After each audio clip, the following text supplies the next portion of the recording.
Abdia 1. Voici, je te rendrai petit parmi les nations. Tu seras fort méprisé. L'orgueil de ton cœur t'a séduit, toi qui habites le creux des rochers, ta haute demeure, et qui dis en ton cœur, qui me précipitera jusqu'à terre? Quand tu élèverais ton nid comme l'aigle, quand tu le mettrais entre les étoiles, je te précipiterai de là, dit l'Éternel.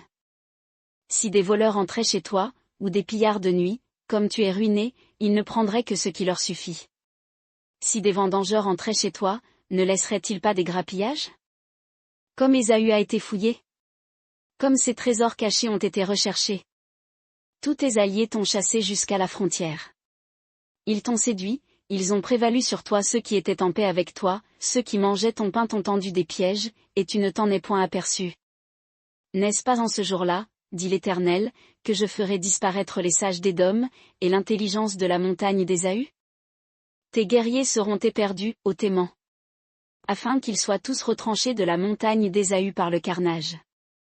À cause de la violence que tu as faite à ton frère Jacob, la honte te couvrira, et tu seras retranché à jamais.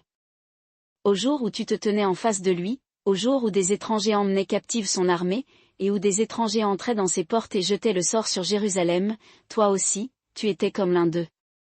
Ne considère pas avec joie le jour de ton frère, le jour de son infortune, ne te réjouis pas sur les enfants de Juda, au jour de leur ruine, et n'ouvre pas une grande bouche au jour de la détresse.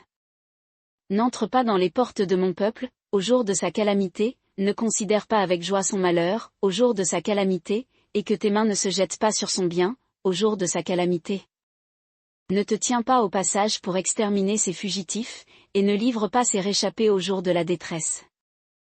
Car le jour de l'Éternel est proche pour toutes les nations, on te fera comme tu as fait, tes actes retomberont sur ta tête.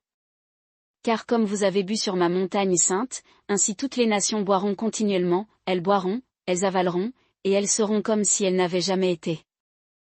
Mais le salut sera sur la montagne de Sion, elle sera sainte, et la maison de Jacob possédera ses possessions. La maison de Jacob sera un feu, et la maison de Joseph une flamme, et la maison d'Ésaü du chaume, ils l'embraseront et la consumeront, et il ne restera rien de la maison d'Ésaü, car l'Éternel a parlé. Et ceux du Midi posséderont la montagne d'Ésaü, et ceux de la plaine la contrée des Philistins, ils posséderont le territoire d'Éphraïm et le territoire de Samarie, et Benjamin possédera Galad. Et les captifs de cette armée des enfants d'Israël posséderont ce qui est aux Cananéens jusqu'à Sarepta, et ceux qui auront été transportés de Jérusalem, qui sont en Sépharad, posséderont les villes du Midi. Et des libérateurs monteront sur la montagne de Sion pour juger la montagne d'Ésaü, et la royauté sera à l'Éternel.